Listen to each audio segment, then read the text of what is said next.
For those of you who missed Valorant's Dev AMA, I'm going to run through some of the highlights and key points that were discussed. I'm only going to focus on things that are related to the lore and just general things that I think is important to bring up. First things first, it turns out that we've been pronouncing the new agent's name incorrectly. It's pronounced VYSE rather than VYSE. I hadn't really paid attention to any other videos where devs may have spoken about her, so I didn't realize that I've been pronouncing her name wrong all this time.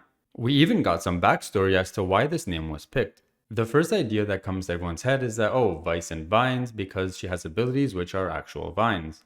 But actually, her name was influenced from the idea of a vice grip, which is that metal tool which clamps down and holds things down, a symbolism of Vice's role being a sentinel and her abilities which accompany it. The second reason being that Vice is a denotation of leader, being a master tactician and authority. I like this one because it closely relates to how Vice makes it well known to Brimstone that she sees herself as a leader and that she disagrees with his leadership style. Vice's cinematic took place in Seoul, Korea, which at first I thought may have been hinting at her backstory and possibly her origins. But it turns out that this was simply done in Seoul because that's where VCT Champions was taking place, so they just wanted a cohesive entrance to the new agent, which makes sense. So for now, anything lore related on her backstory being tied in with Korea, I think it's safe to scrap. Now on to Vice's recruitment storyline.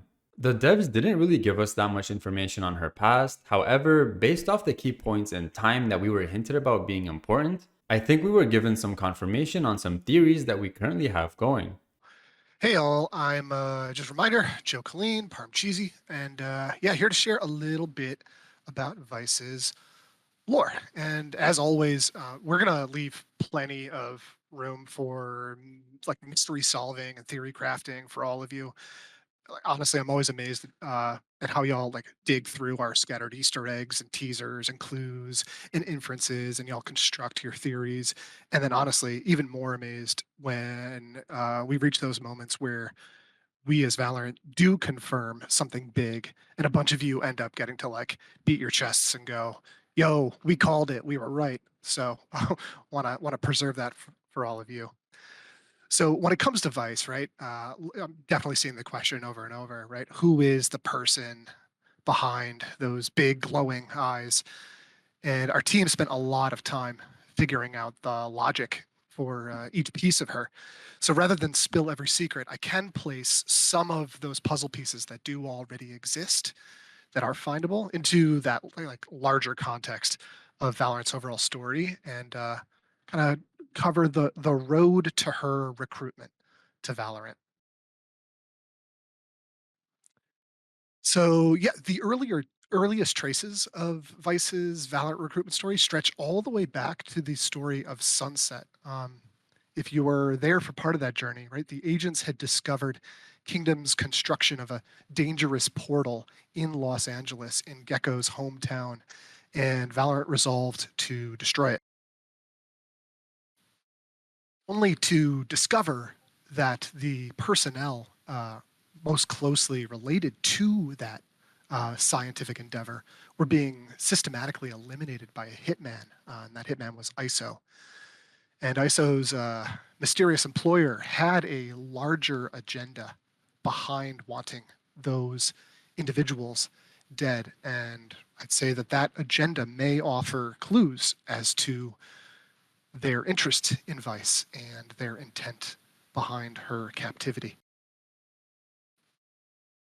That brings us to the start of this year, of 2024. So Omen is hunting down ISO's employer. We learn that they are the scions of Hourglass, and the biggest revelation there is Omen learns that he himself once worked for this nefarious group. That Viper had known about this, but had hidden it from him for years. And all of a sudden, Omen feels betrayed and alone, right?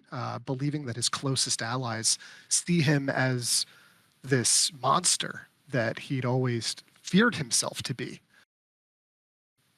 And even the scions of Hourglass that Omen is hunting also call him a monster. But as Omen infiltrates the Scion's base abyss, we discover that Omen may not actually be the only quote unquote monster in the Scion's orbit. Right? There's a secure prisoner vault, and it's breached, and something powerful that's been held captive by the Scions escapes, gets out, right? Gets out into the world and this escapee starts wreaking havoc. That's not good. Needs to be stopped. However, when Omen finally has that chance at taking this threat down, this monster down, he doesn't pull the trigger, right? He pauses. Perhaps his recent struggles with his own identity offer some bridge of understanding to this monstrous stranger. So instead of firing the shot, let's talk, he says. And sure enough, the next thing we see of this monstrous individual, she now goes by the call sign VYSE and is the latest agent of the Valorant protocol. So this really is like the escaped prisoner era of VYSE's life, but of course that isn't nearly all of VYSE's story. The events that put VYSE on this path really reach back years, and I know some of you have already encountered some of the voice interactions that she has in games, some voice interactions with Viper that hint at that history. And hint at the mysteries of who she is today and honestly what she seeks in the days to come. And those mysteries are going to last for some time. So while that unfolds, I hope y'all enjoy mastering VYSE's unique Sentinel style in game, as I am, or as I continually die to her in this current era. So VYSE's recruitment story begins all the way back when Sunset was being revealed. We learned from Sunset Cinematic that Kingdom Corporation were working on a project known as Project Landfall, which took place on Sunset in Los Angeles, Gecko's hometown.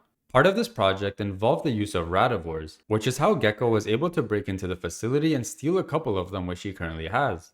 Underneath the facility was an interversal portal which we can see would bring in radivores. This was something I hadn't covered before, but it looks like the actual creation of radivores don't happen on Alpha Earth. I think that they may be happening on Omega Earth instead, and that they are being transported into Alpha Earth through these teleporters for use or study. Now let's turn to what we know about the radivores that exist. We know that 6 radivores had ever managed to escape from Kingdom.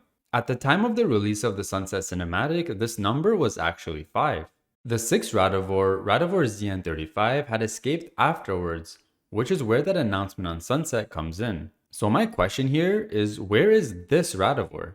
In this scene, we can see a total of 7 radivore containment units. They all look fairly empty and abandoned, and they're not even properly guarded, telling me that there's nothing inside of them. And there's also a question as to why there's 7.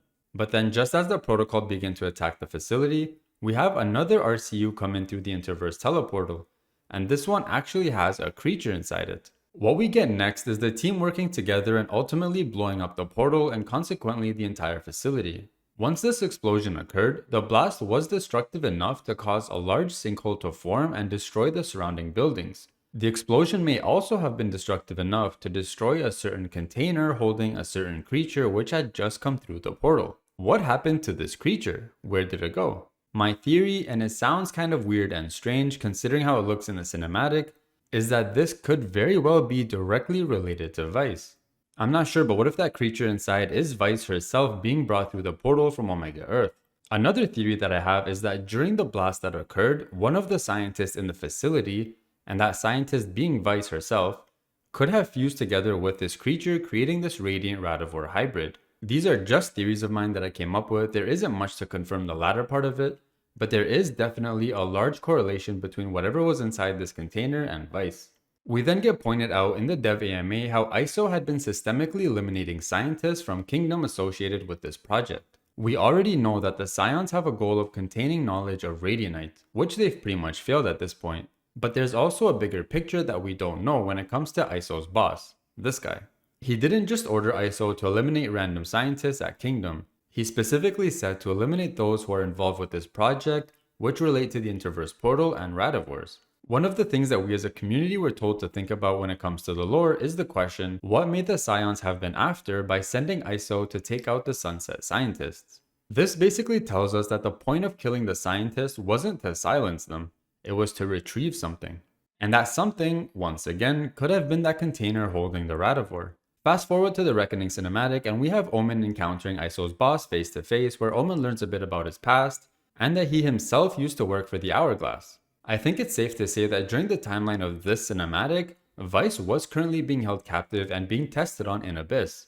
I just can't really find any clues in the cinematic which hint towards it. But anyways, after the events of the cinematic, we get a new agent Clove, who then helps the protocol find the map Abyss and ultimately leads to the escape and recruitment of VYSE. Adding on to the list of questions unanswered, I'm going to add some more. Why was VYSE being held captive and tested on? What did the Scions need from her and for what purpose? There must be something unique about VYSE that led to the Scions wanting her captured and tested on. In my opinion, we just keep getting hint after hint that she is simply a Radivore and the first ever humanoid Radivore. This could explain why the Scions are so interested in her, as a human Radivore is unheard of. Also, circling back to Sunset Cinematic, something cool that Gecko mentions is how the portal physically looks like Wingman. Yo, Wings. It kind of looks like you.